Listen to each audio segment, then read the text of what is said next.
Hello, Julie. Hi. Hi. How are you doing? We're Pretty good. fine. Yes, I just wanted, you guys pretty much answered the question that I had with the I'm last sorry. caller. I stepped on your punchline. Go on. And I just wanted to say, just recently you said you won't believe it until you have proof, you know, like you said about the fire-breathing dragon. Right. Sure. Well, 2 years ago I gave my life to Jesus Christ. Mm-hmm. I used to be a partier, a pothead, you know, you name it. I did it. Okay. I didn't even care much less about my kids. 2 years ago, this lady came up to my door and asked me if I knew how to have a relationship with Jesus Christ to accept God as my personal Savior. And I did that. And my life has been totally changed. So you decided that there was an all-powerful being who didn't like you being a partier. And after making that decision, you stopped being a partier. No. No? Those decisions were my decisions. That's what he just said. I was putting myself through is because I was putting myself through it, not because he was putting me through it. That's not what he said. He said you decided that there was a supreme being who did not like the decisions you were making, so you decided to change them. You stopped partying because you believed that God was unhappy with you for partying. Well, I mean, that's common sense. Yeah. Yes. You're not going to leave your kids alone and stuff like that, and God's not going to like that. Right, which is why I'm not a hardcore partier who goes out and leaves my kids alone. I mean, without having accepted Jesus Christ. I don't mean to be immediately dismissive. I've heard a lot of claims like this. You got to remember, I was a Christian for 25 years, and when I say that, I wasn't just the Easter Sunday, Christmas morning Christian. I was there all the time and almost went to seminary. I was going to be a preacher, or had at least considered that as an option for a period of time.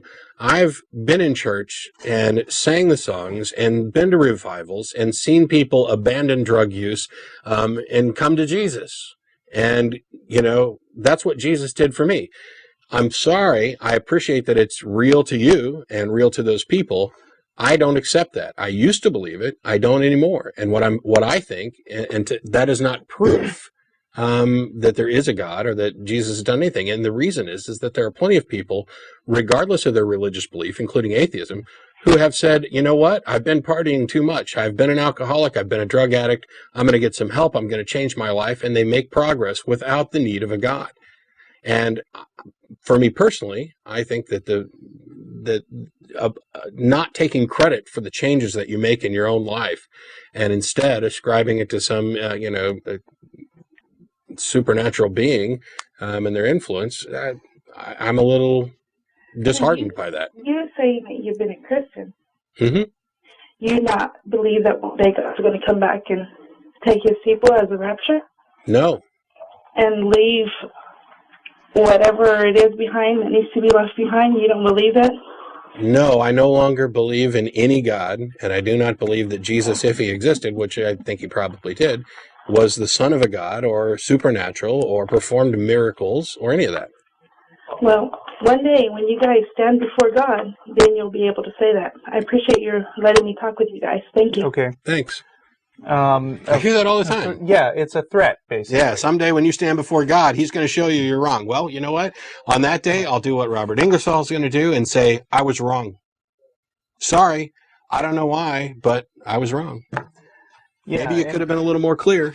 And I mean, you know, that's sort of the abbreviated form of Pascal's wager, which sounds good at first until you think, well, you know, someday all you Christians could be standing before the Shiva, right? And Shiva will wave his 8 arms around or whatever Shiva has, and ask, why didn't you believe in me? What's all this Son of God crap?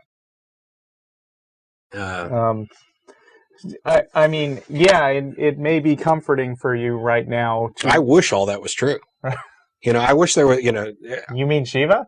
Any of it. Because right now, as it stands, we're in the position where, guess what? When you die, you're not going to find out what the truth is. You're going to be dead.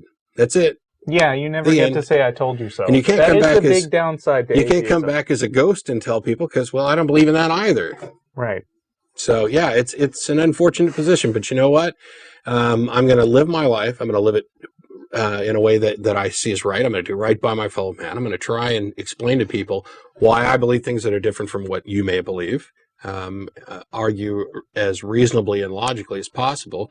And at the end of my life, I'm going to look back on it, hopefully, if I have the opportunity, and appreciate it. And if I die and that's the end, then I will have enjoyed a life. And if I die and something happens after that, then I'll deal with it then. And at least I'll be able to say I was intellectually honest about what I believe, and I was consistent about the standards of evidence that I required to determine a belief. And I didn't play favorites just because mommy and daddy or the guy up in the pulpit happened to say this is true and I should believe them. Well said. When it comes to bullshit, big time, major league bullshit, you have to stand in awe of the all-time champion of false promises and exaggerated claims, religion. No contest. No contest.